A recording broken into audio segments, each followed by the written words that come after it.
I'm calling this program Turning Vamps Around 2, Processing Doubt. And there's a reason why. Ready?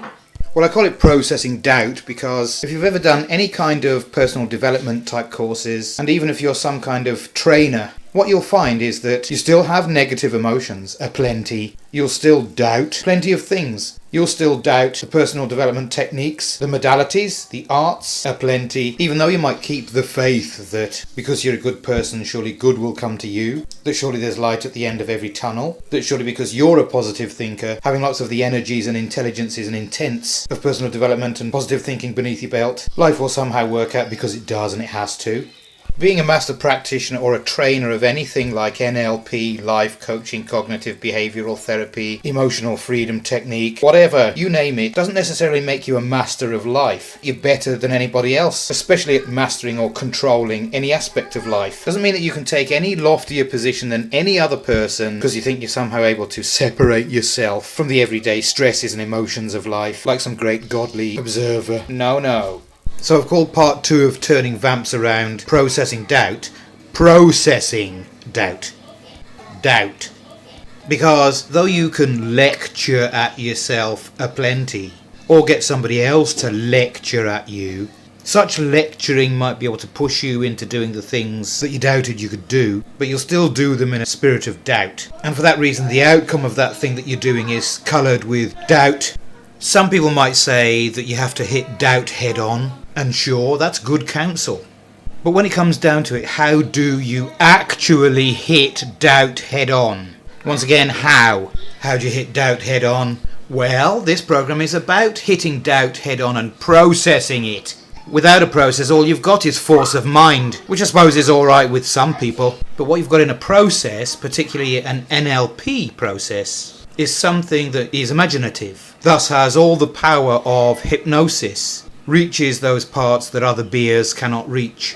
Gives you something to specifically utilise. A system for repeating those same confidences. Do you not think? And how valuable would that be? You know, to have a systematised methodology to use and reuse to guarantee you similar outcomes most times that you use them. You know, I bet that as you're utilising these kind of techniques, as you're gaining more familiarity with them, when that time comes when you finally click into what they are and what they're about, and really grasp their full power and the way of building power in your gestures, you'll be astounded.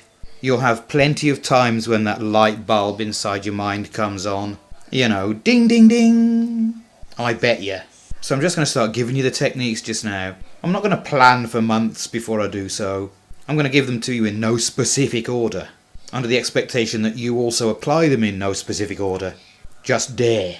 You know, who dares wins. Just dare to apply them in any specific order. As I've already said, you'll be astounded. The first one is this. We're talking about processing doubt, yeah? You know, we're looking at doubt. Stand up for me. Come on, stand up just now. For this exercise, I want you to adopt a posture. I want you to just stand and hold your hands out in front of you, palms up. Actually, it doesn't matter even if you're sitting. But I don't want you to do this technique in your mind only. I want you to actually use your hands. Hold your hands just in front of you, palms up.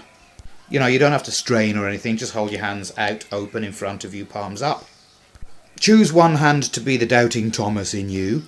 And thus the other hand is obviously going to be the believer. Sure, you can class him as the gullible fool if you like. You know, that open-hearted believer that we all also have inside of us.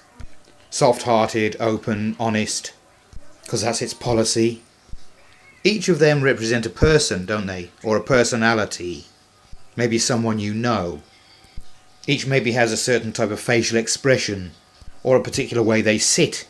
A certain tone of voice, certain types of clothing they wear. You know, you don't need too much detail for these characteristics. Just place the doubting Thomas on the one hand and the believer on the other.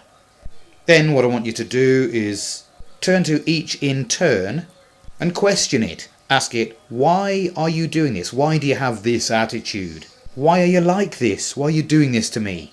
Really, for what reason are you doubting the things that you're doubting? Why are you talking at me in such cynical tones? Why?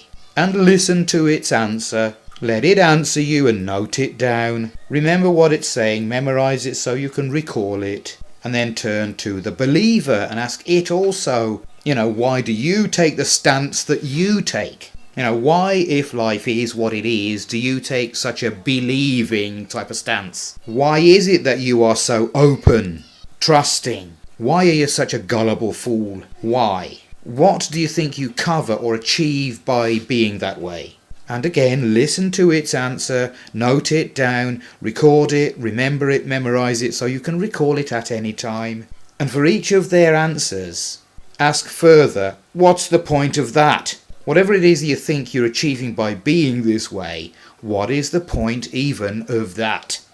Every answer that they come out with, ask them that question, over and over, until you reach a kind of glass ceiling. A point where they're both bouncing off the same answers, and they can't abstract an answer that's any higher or has any greater purpose than the one they've just given you. Understand? Get it? Yes, you do. If possible, I want you to actually verbally out loud ask these questions to the characters you've placed on each hand.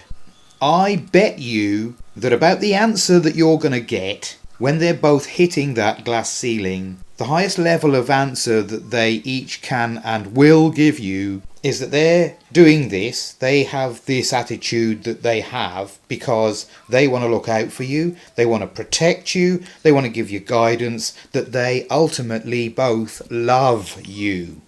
And at this point I encourage you to place both hands together, both palms together, in the mudra that's like the prayer position. And feel that gratitude that obviously both those characters and characteristics are due, what both being parts of you that you have segregated and separated from one another. Because in doing this process, called parts integration, you have now integrated. Does the dog wag its tail? What? When the dog is happy, does it wag its tail? Or does the dog wag its tail to make itself happy? Could the dog wag its tail to make itself happy? Could the dog make itself happy by wagging its tail? What comes first, the chicken or the egg? From now on, when you find yourself going through situations where you have an enemy amongst you, somebody showing you enmity, people around you seemingly taking you apart, dragging you down, just remember that you have done this turning vamps around process, and this turning round to processing doubt process. Parts integration. Just join your hands together as if like a prayer mudra and radiate the light of gratitude out into the universe. And by doing so, you will instantly integrate what has been divided.